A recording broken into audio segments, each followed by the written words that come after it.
Okay.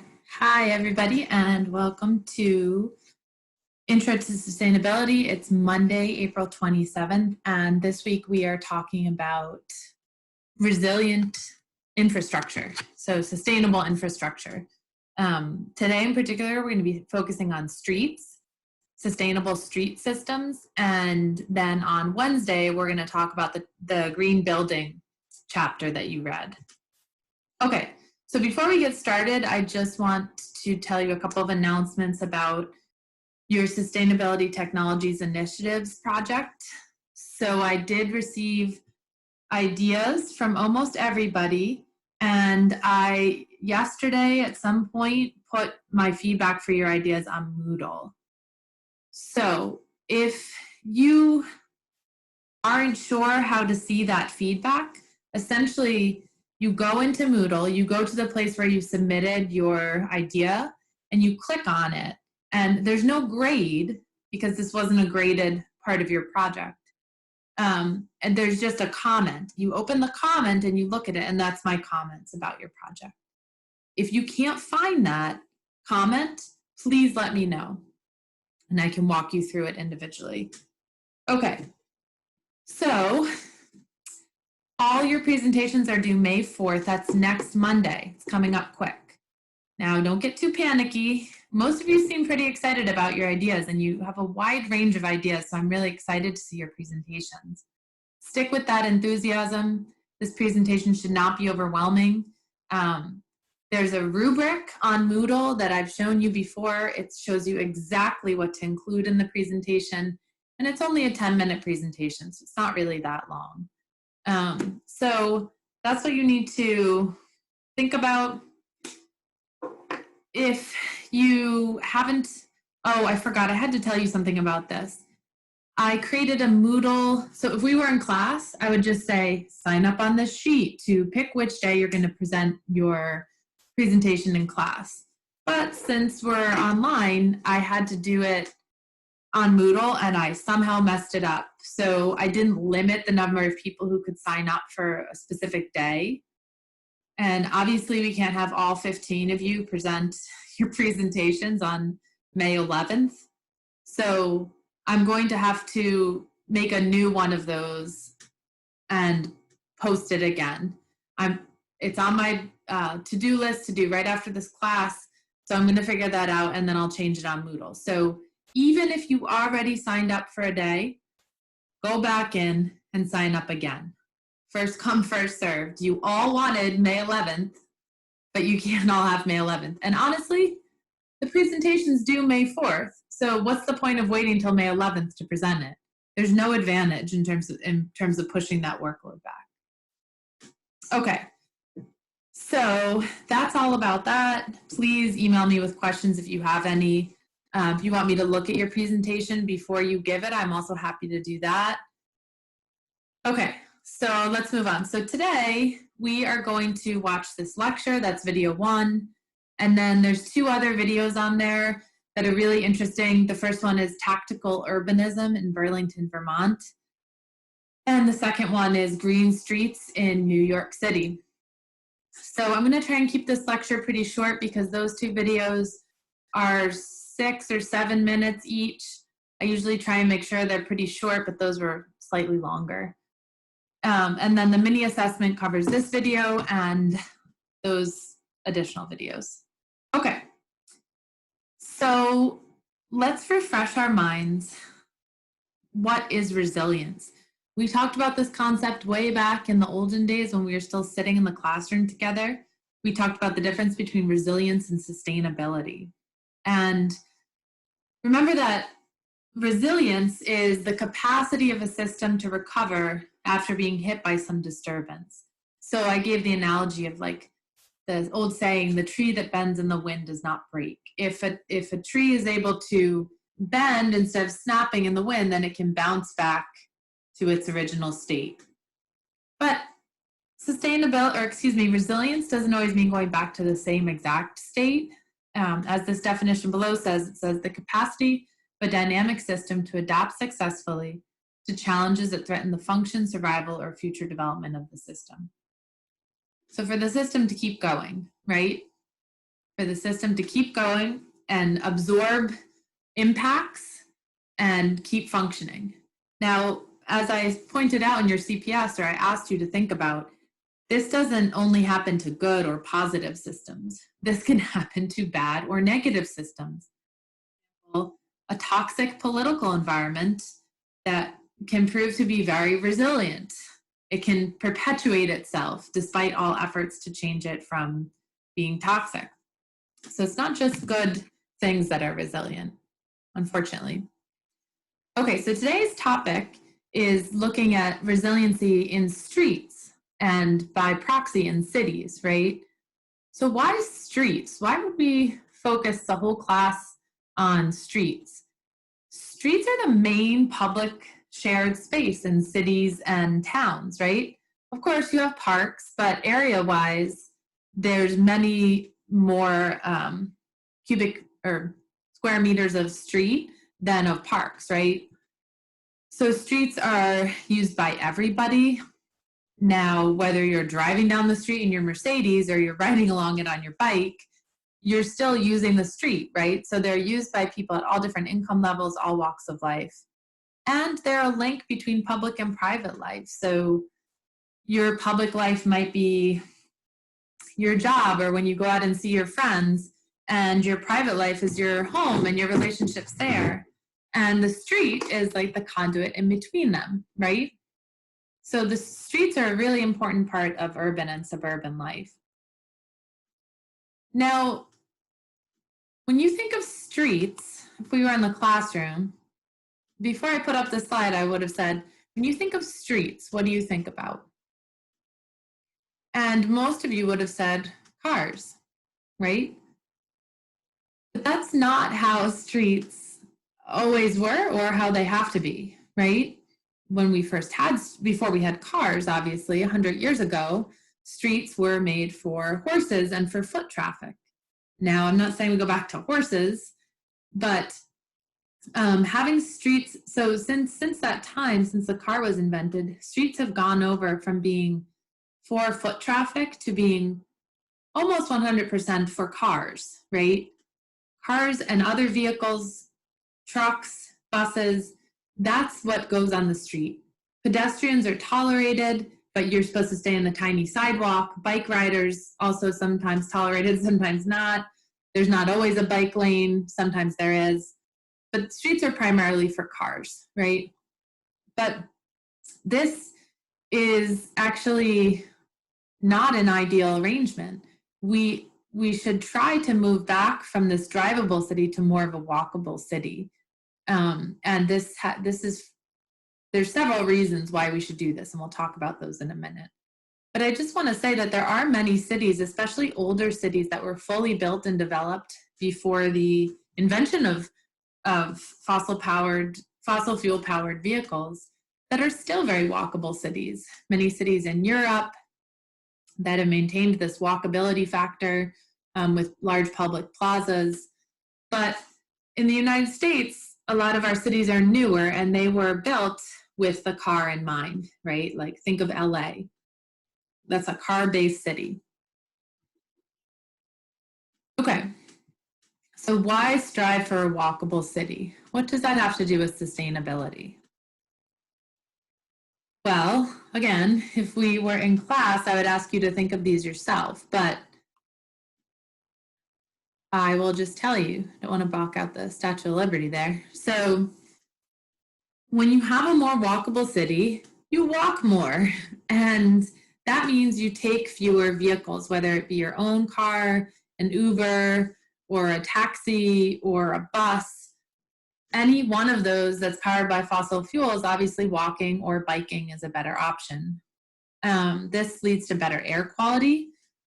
And I put this picture I put up here is actually a picture of New York City. Like a lot of cities around the world are experiencing this really uncommon air quality situation due to COVID-19.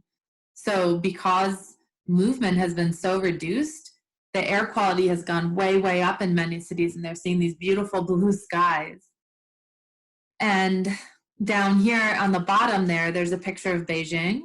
And This is showing Beijing. The picture on the right is showing Beijing on a normal day before coronavirus, although the caption said it was a smoggy day.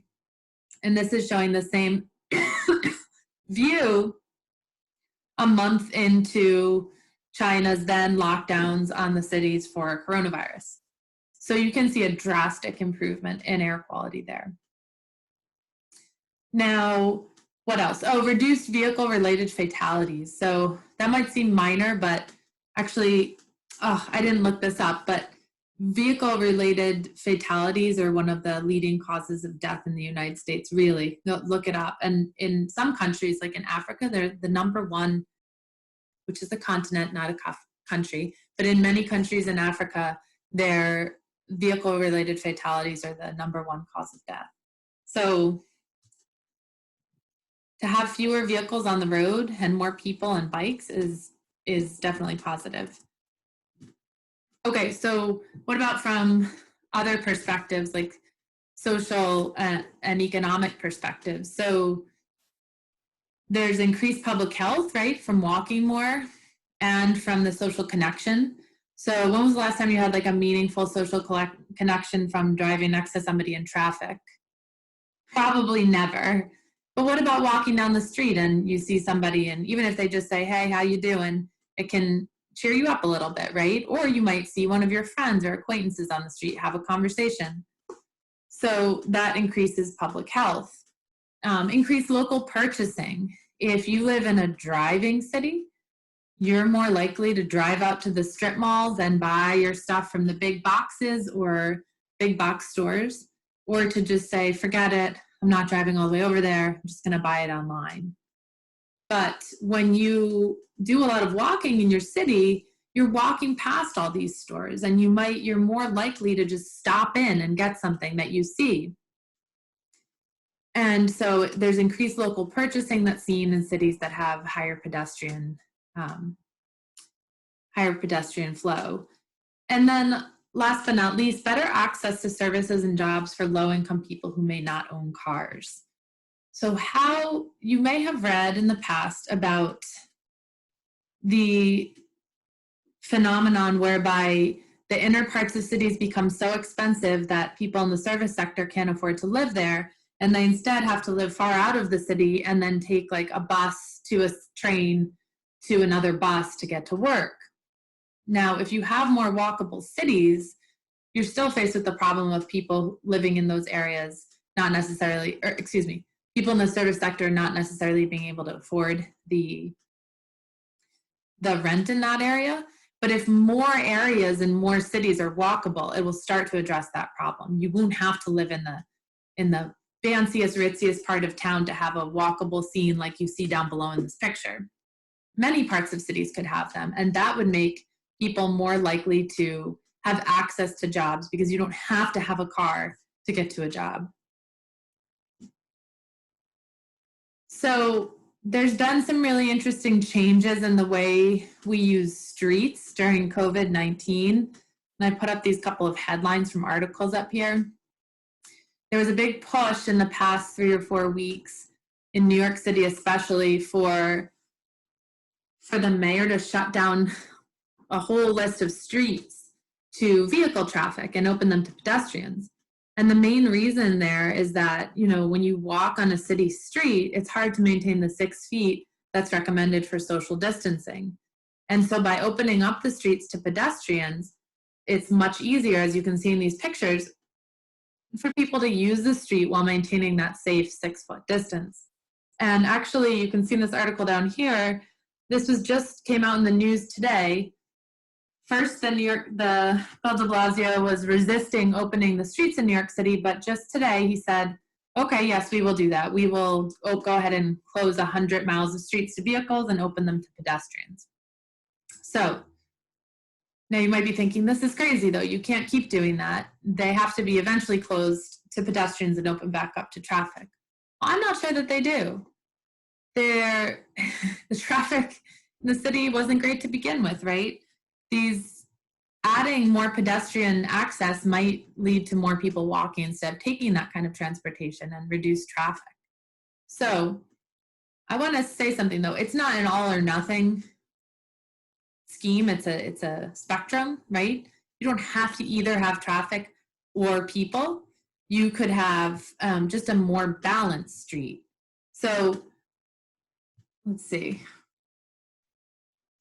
Well, he talked about that. Well, let me just go here and talk about that a little bit. So here I'm just telling you about like, okay, how do you make streets more sustainable? What's the actual physical infrastructure that goes into making a street more sustainable?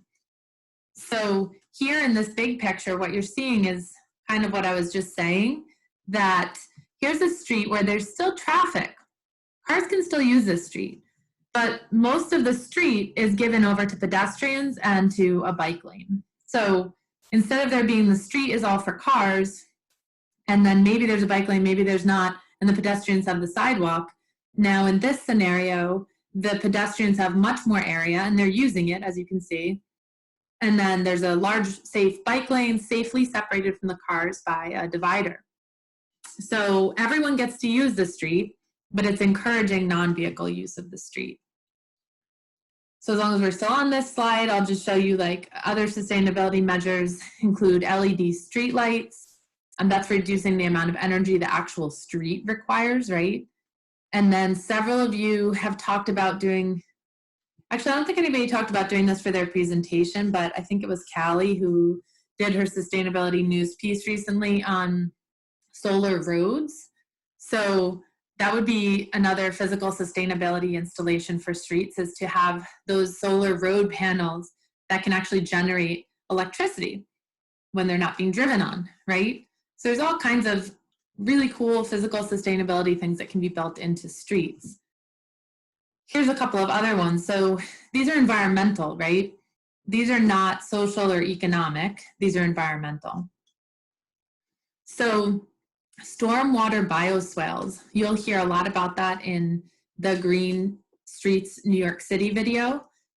This is in this picture here, those are bioswales or rain gardens.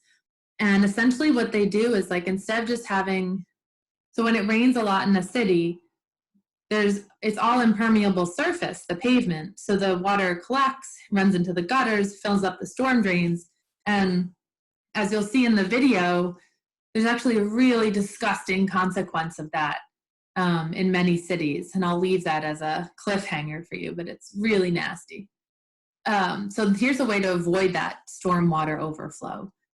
And basically, if you build these, instead of giving this area over to just gravel or something, or additional street space, if you build these little gardens where the middle of them is indented and they're filled with native plants, water-loving plants, then you actually can absorb some of that water as it runs, so that it makes the runoff slower, right? It flattens the curve, you might say, of the stormwater. So it's not all rushing into the drainage system at once. Here's another way to deal with that: permeable pavement and sidewalks. Essentially, this can be used instead of regular asphalt to create a paved surface, but that's permeable to water. So same thing, you're flattening the curve of when the water goes into the sewage system. You're not letting it all build up and whoosh down into there at once. Okay, so how can we achieve more resilient streets? The one approach that they talked about a lot in your chapter, and that the Burlington, Vermont video is about, is this idea called tactical urbanism. And this is just a weird term, but the idea is really great. So this is defined as a city building process that uses short-term community-focused projects done with low-cost methods to catalyze long-term change. The heck does that mean? Here's an example. Basically, what happens is, instead of going through a really long process of coming up with an idea to make your streets more sustainable, in this case of this example, building a bike lane, then they have to go to city council, get signatures on the petition, have a bunch of public hearing meetings, maybe not get it funded, and then the project potentially dies out or takes like a decade to finish. Instead of that, the idea is that you run a pop-up project. You do a quick, cheap version of the project you ultimately want to do, and then you see what happens. So here what they did was they they got permission, obviously, to do this pop-up protected bike lane. So they put temporary paint on the road as the city let them and made this bike lane. And so then people who may not have known this project was happening or anything, or all of a sudden found this new bike lane in their neighborhood. Then essentially, if people like that project and feedback is good, then it can eventually become a permanent installation. Why is this method better than the normal method? Well, because for one thing, it engages way more people and different people than would be engaged in the traditional planning process. So let me ask you, how many times have you gone to a town planning meeting? I wish we were in the classroom because I'd really like to know. I've gone maybe twice to town planning meetings. Most people don't go to those. But if something all of a sudden appears on your street, like this little pop-up restaurant here, right? Or seating area with a piano in it and all these nice plants. And then there's a little sign that says, do you like this? Want to make it permanent? Text to this number. You're going to get way more feedback than you would traditionally. And that's a positive thing, right? Because you're planning for everyone in the city, not just the few people who show up to meetings or email comments on the process. So that's a really huge advantage. It's also fast, cheap, and temporary. You can throw it up. You don't have to wait years to get approval because it's temporary. And then it allows people to try before they buy, right? Like the people on the street in this picture, do we want a seating area that takes up one lane of the road, but like adds this much social gathering area to our street? I don't know. Why don't we try it for a month? And if we hate it, it's gone. It would take half a day to get rid of that setup. So it's really great and interesting approach. And the Burlington, Vermont video will show you how a really great example of how they use this approach to basically redesign the biking system in that city. So that's all for today. For Wednesday, you don't have an additional reading as always. We will discuss the green building chapter, and I'll look at your CPSs and incorporate that into the lecture. So by the way, congratulations on finishing your last CPS of the semester. You made it. Good job. Okay.